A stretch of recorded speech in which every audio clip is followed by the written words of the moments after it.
नमस्कार बाल मित्रों, स्वागत है कक्षा चौथी में। आज का विषय परिसर अध्ययन भाग 1, घटक प्राणियों का जीवन क्रम, उपघटक तितलियों में होने वाला रूपांतरण।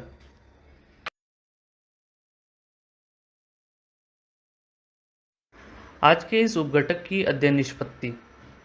तितलियों की वृद्धि की 4 अवस्थाएं क्रमशः अंडा, इल्ली, कोशित और प्रौढ़, इसको समझते हैं। व्याघ्र शलभ तितली की पहचान करते हैं। तितलियों के अंडों को पहचानते हैं। तितली के इल्ली कैटरपिलर को पहचानते हैं। तितली के कोशित को जानते हैं। तितलियों में होने वाले रूपांतरण परिवर्तनों को समझते हैं। पर्यावरण के लिए तितलियों के महत्व को समझते हैं।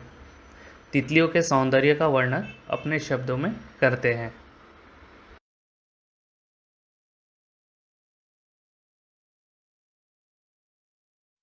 तो बच्चों, आओ जानते हैं तितलियों में होने वाले रूपांतरण अर्थात तितलियों की वृद्धि की अवस्थाएं।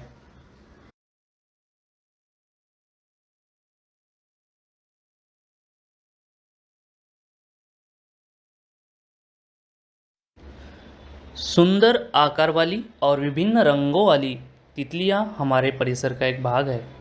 तितलियों का जीवन वनस्पतियों के सानिध्य मतलब आसपास में बीतता है।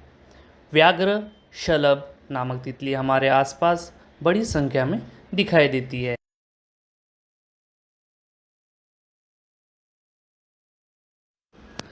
बच्चों, तितलियों की वृद्धि होते समय उनमें क्रमशः अंडा, इल्ली मतलब लार्वा, कोशित मतलब प्यूपा और प्रौढ़ मतलब वयस्क, ये 4 अवस्थाएं होती हैं। प्रौढ़ अवस्था को ही हम तितली कहते हैं। उसके उदाहरण द्वारा हम देखेंगे कि तितलियों की वृद्धि कैसे होती है। इस स्लाइड में आपको दिखाई दे रहा होगा, सबसे पहले अंडा होता है, फिर उसमें से लार्वा निकलता है, फिर लार्वा प्यूपा में जाता है और प्यूपा से फिर बटरफ्लाई मतलब तितली बन जाती है। ठीक है, तो इस प्रकार से तितली की ये 4 अवस्थाएं होती है।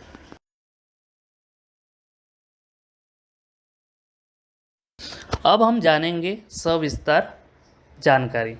अंडा अवस्था, पहली अवस्था होती है अंडा अवस्था। तितली का जीवन चक्र मादा तितली द्वारा उपयुक्त मेजबान पौधे पर अंडे देने से शुरू होता है। व्याघ्र शलभ तितली की मादा मदार की पत्तियों पर अंडे देती है। अंडे आमतौर पर छोटे होते हैं और तितली की प्रजाति के आधार पर विभिन्न आकार और रंगों में आते हैं।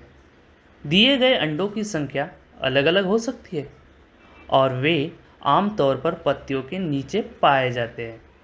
इस चित्र में आप देख रहे हैं बच्चों, यहाँ पे एक पत्ता है और उस पत्ते पे बहुत सारे तितली के अंडे हमें दिखाई दे रहे हैं।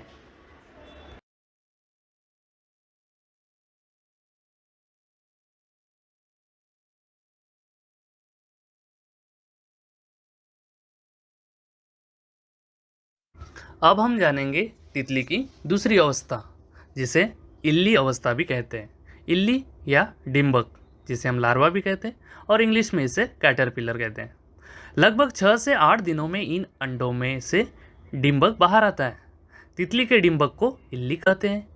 तितली की इल्ली अंडे में से बाहर निकलती है और वह तुरंत खाना प्रारंभ करती है। जिस पत्ती पर वह अंडे में से बाहर निकलती है वह उसी पत्ते को कुतर कर खाना प्रारंभ करती है। उसके खाने का वेग बहुत ही अधिक होता है, इसलिए उसकी वृद्धि बहुत तेजी से होती जाती है।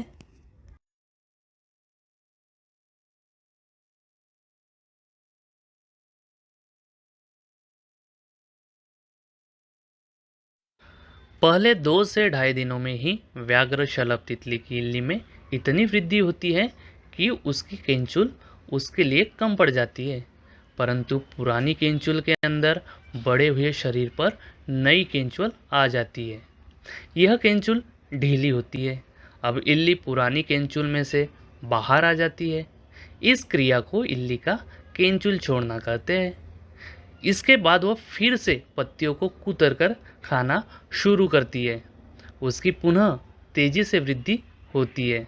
2 ढाई दिनों में वह फिर से केंचुल छोड़ती है। इस तरह वह 4 बार केंचुल छोड़ती है। व्याघ्र शलभ तितली इल्ली की अवस्था में 10 से 12 दिनों तक रहती है।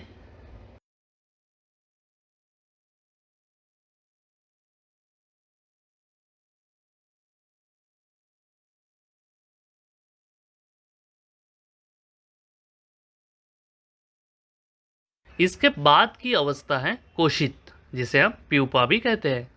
अंतिम केंचुल छोड़ने के बाद यह इल्ली किसी डंठल पर अथवा पत्ती पर रेशम जैसे धागों की गुंडी बनाती है। इसी गुंडी पर वह लटकी रहती है। इस समय केंचुल छोड़ते ही अंदर का कोशित दिखने लगता है। वृद्धि की इस अवस्था को कोशा अवस्था कहते हैं।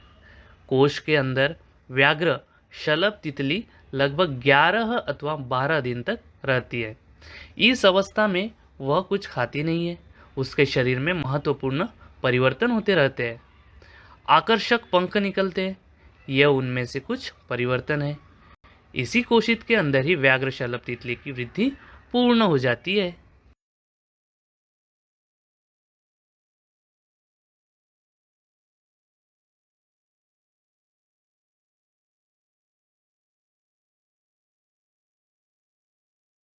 इसके बाद की और अंतिम अवस्था है प्रौढ़, या इसे वयस्क अवस्था भी कहते हैं।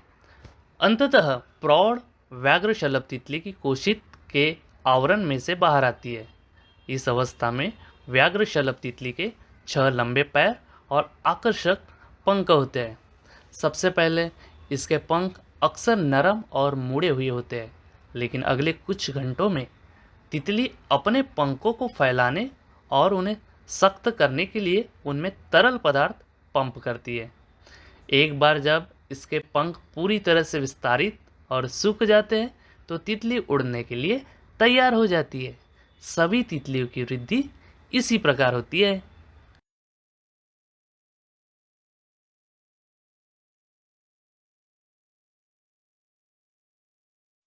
तो बच्चों, आज के इस उपघटन से हमने क्या सीखा?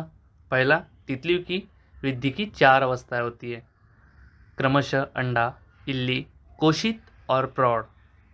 दूसरा, व्याघ्र शलभ तितली मदार पेड़ की पत्तियों पर अंडे देती है। तीसरा, अंडे में से इल्ली बाहर निकलती है, उसे तितली कहते हैं। इल्ली की पूर्ण वृद्धि हो जाने पर वह कोशित अवस्था प्राप्त कर लेती है। पूर्ण वृद्धि हो जाने पर तितली कोश में से बाहर आ जाती है। उस समय उसे 6 लंबे पैर और आकर्षक पंख होते हैं। इसे सदैव ध्यान में रखो। तितलियां हमारे परिसर का एक भाग है। मनोरंजन के लिए तितलियां पकड़ना अथवा उन्हें धागे से बांध कर रखना गलत कार्य है। आओ तितलियों की रक्षा करें, उनका संवर्धन करें।